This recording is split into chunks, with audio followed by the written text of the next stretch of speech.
Good morning, good afternoon, good evening to one and all. But आज हम अपना new topic start करने जा रहे हैं, that is principles given by F.W. Taylor. Last topic जो हमने डिस्कस किया था principles given by Henri Fayol. Henri Fayol ने टोटल 14 प्रिंसिपल्स को अप्लाई किया था, वो हम लोग सीख चुके हैं लास्ट सेशन में।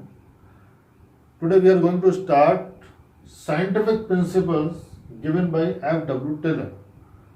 F.W. टेलर ने जो प्रिंसिपल्स को डेवलप किया था उनको साइंटिफिक प्रिंसिपल्स भी कहा जाता है।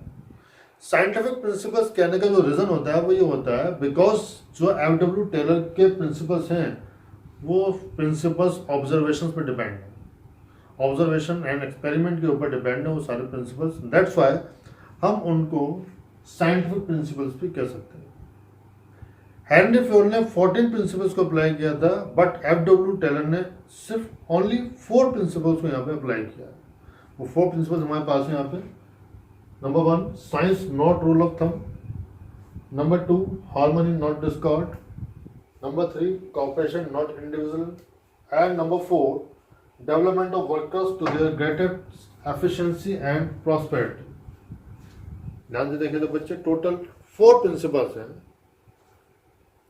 Number 1, science not rule of thumb. Number 2, harmony not discord.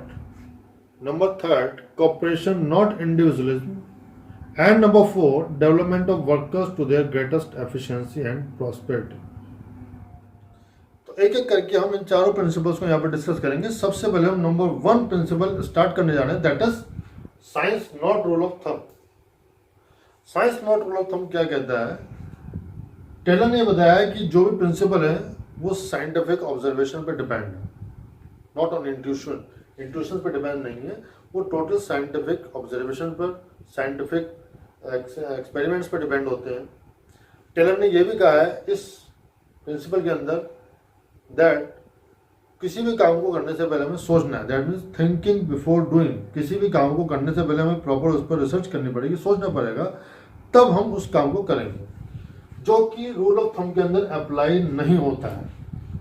Rule of thumb ये कहता है that is dictatorship of manager. जो टॉप लेवल के मैनेजमेंट होते हैं, चेयरपर्सन होते हैं, उनकी डिक्टेटरशिप को नाम दिया जाता है रूल ऑफ थंब, यानी कि उनके अकॉर्डिंग वर्क करना। फॉर एग्जाम्पल मैं एक एग्जाम्पल लेके चल रहा हूँ, जैसे किसी भी टास्क को कंप्लीट करने के लिए एक प्रॉपर स्टैंडर्ड टाइम सेट किया जाता है। वो स्टैंडर्ड टाइम मैनेजर ने सेट किया है अपने पास्ट एक्सपीरियंस के अकॉर्डिंग, बट वो वर्क मैनेजर को नहीं करना है। वो वर्क किसको करना है? उसके स्टाफ को करना है, उसके एम्प्लॉय को करना है। उस वर्क को कौन करेगा? एम्प्लॉय। बट टास्क अपने एक्सपेरिमेंट के अकॉर्डिंग किसने डिसाइड कर लिया? टाइम मैनेजर ने, जो कि गलत है। तो टेलर ने यहाँ पर ये बताया है कि स्टैंडर्ड टाइम तो सेट किया जाएगा, वो एम्प्लॉय के अकॉर्डिंग सेट किया जाएगा कि एम्प्लॉय उस टास्क को कितने टाइम में कंप्लीट कर सकता है। That is science not rule of thumb. यहाँ पे स्पेशली बताया गया है कि हमें उसके अकॉर्डिंग वर्क करना है, जो वर्क हम जिस पर्सन से कराने जा रहे हैं उसके अकॉर्डिंग हमारे को टाइम सेट करना पड़ेगा, और हमें देखिए क्या उस टाइम के अंदर वो वर्क कंप्लीट हो पा रहा है या नहीं हो पा रहा है। That is called science not rule of thumb. Number 2 हमारे पास हार्मनी नॉट डिस्कॉर्ड। यहाँ बताया गया कि किसी भी ऑर्गेनाइजेशन के अंदर जितने भी पर्सन काम करते हैं, जो मिलकर एक दूसरे के साथ वर्क कर रहे हैं, उनके बीच में हार्मनी का होना बहुत जरूरी है। हार्मनी मीन्स यहाँ पे मिलकर काम करना, गिव एंड टेक का रूल होता है। ये म्यूचुअल अंडरस्टैंडिंग के अकॉर्डिंग काम करना पड़ेगा, जिसमें किसी भी टाइप का कोई डिस्प्यूट ना हो। That is called harmony not Discord. इसके अंदर किसी भी ऑर्गेनाइजेशन के अंदर 2 टाइप के ग्रुप काम करते हैं, एक मैनेजमेंट ग्रुप और एक वर्कर्स ग्रुप। मैनेजमेंट ग्रुप और वर्कर्स ग्रुप दोनों मिलकर काम करेंगे। अगर दोनों के बीच में हार्मनी एस्टेब्लिश नहीं होगी तो ऑर्गेनाइजेशन सक्सेस नहीं हो पाएगी।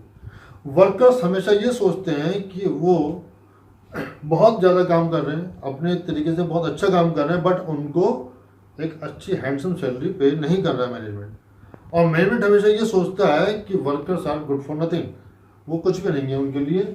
इस तरह से डिस्प्यूट्स पड़ने के चांसेस हो जाते हैं। बट यहाँ पे क्या सोचना हमारे को, हमें यहाँ पे इस बात का पूरा ध्यान रखना है कि वर्कर्स को ये पूरा ध्यान रख के चलना पड़ेगा कि वो ज़्यादा से ज़्यादा पैसा अगर अर्न करना चाहते हैं तो उन्हें क्या करना पड़ेगा, अपनी ऑर्गेनाइजेशन के अंदर 100% अपना देना पड़ेगा, जिससे कि जितना ज़्यादा ऑर्गेनाइजेशन सक्सेस होगी उतना ज़्यादा ही उन्हें सैलरी मिलेगी, उतना ज़्यादा ही वो अर्न कर पाएंगे, उनकी वेजेस और ज़्यादा बढ़ेगी।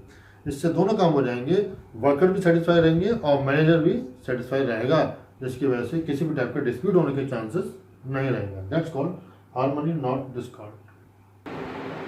Number third, cooperation not individualism. This is the extension of harmony not discord. जो सेकंड अभी प्रिंसिपल हमने डिस्कस किया था, हार्मनी नॉट डिस्कॉर्ड, उसका ही एक और इम्प्रूवमेंट पार्ट है ये कॉपरेशन नॉट इंडिविजुअलिज्म। हमने भी हार्मनी के अंदर पढ़ा था कि जो मैनेजमेंट और वर्कर का ग्रुप होता है, अगर वो म्यूचुअल अंडरस्टैंडिंग के अकॉर्डिंग वर्क नहीं करेंगे तो ऑर्गेनाइजेशन को सक्सेस नहीं बना पाएंगे। That is called corporation.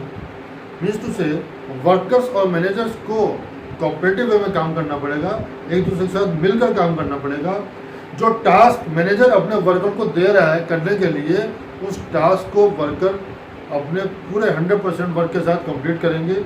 उसको कंप्लीट करने का एक और तरीका वो ये है कि जब जो मैनेजर है, जब वो जॉब को असाइन कर रहा है अपने वर्कर को, तो वो इस बात का ध्यान रखे कि वो वर्कर से डिस्कस कर ले, अगर तो और ज़्यादा बेनिफिशियल हो जाएगा दोनों के लिए, मैनेजमेंट के लिए भी और ऑर्गेनाइजेशन के लिए भी, और साथ साथ वर्कर के लिए भी, कि वो किस टाइप की टास्क को करने के लिए रेडी है, किस टाइप का वर्क वो करने के लिए रेडी है। तो जो वर्क उसे मिल जाएगा उसकी पसंद के अकॉर्डिंग, उसके इंटरेस्ट के अकॉर्डिंग, तो 100% वो अपना ज़्यादा से ज़्यादा अच्छा वर्क करके देगा। यहाँ पे बात आता है कॉपरेशन नॉट इंडिविजुअल, यानी कि हमें वर्कर्स को अकेला नहीं छोड़ना, और साथ ही साथ हमें वर्कर्स के आइडियाज़ भी लेने हैं, उनके सजेशंस भी लेने हैं, उनको भी ध्यान में रखना है, और अगर उसमें से कोई सजेशन हमें अच्छा लगता है हमें उसको अप्लाई भी करना है। दैट मीन्स हमें वर्कर के साथ पूरी तरह से मिलकर काम करना पड़ेगा, तभी हम एक कोऑपरेटिव में काम कर पाएंगे और ऑर्गेनाइजेशन को सक्सेस बना पाएंगे। Number 4 and last point, development of workers to their greatest efficiency and prosperity. ये हमारा लास्ट 4th प्रिंसिपल है जो एब्सोल्यूट टेलर ने डिफाइन किया था। यहाँ बताया गया है कि किसी भी इंडस्ट्री की एफिशिएंसी डिपेंड करती है, किसी भी ऑर्गेनाइजेशन की जो एफिशिएंसी वो डिपेंड करती है उसके वर्कर्स पर, और वर्कर्स की एफिशिएंसी डिपेंड करती है उनके ट्रेनिंग पर, उनके सिलेक्शन पर। जब किसी वर्कर को कोई भी कंपनी सेलेक्ट करती है, अपॉइंट करती है, तो खाली सिलेक्शन नहीं किया जाता है, सिलेक्शन के बाद उनको जो जॉब असाइन की जा रही है वो जॉब उनकी क्वालिफिकेशन और उनके इंटरेस्ट के अकॉर्डिंग असाइन की जाएगी, अदरवाइज वर्कर अपना 100% हमें नहीं दे पाएगा।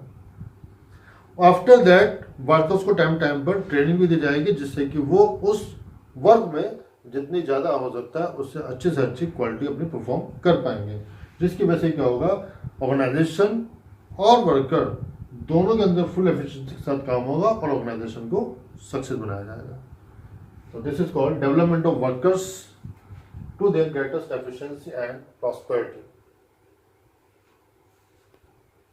तो ये टोटल 4 प्रिंसिपल्स एफडब्ल्यू टेलर ने डिफाइन किए थे। एफडब्ल्यू टेलर ने कुछ टेक्निक्स भी डिफाइन की हैं, उनको साइंटिफिक टेक्निक्स कहा जाता है। That is called scientific techniques of FW Taylor. इन टेक्निक्स को मैं नेक्स्ट सेशन में आपके साथ डिस्कस करूंगा। अभी आप यहाँ पे ये 4 जो प्रिंसिपल्स हैं उस पर ध्यान दें सारे बच्चे।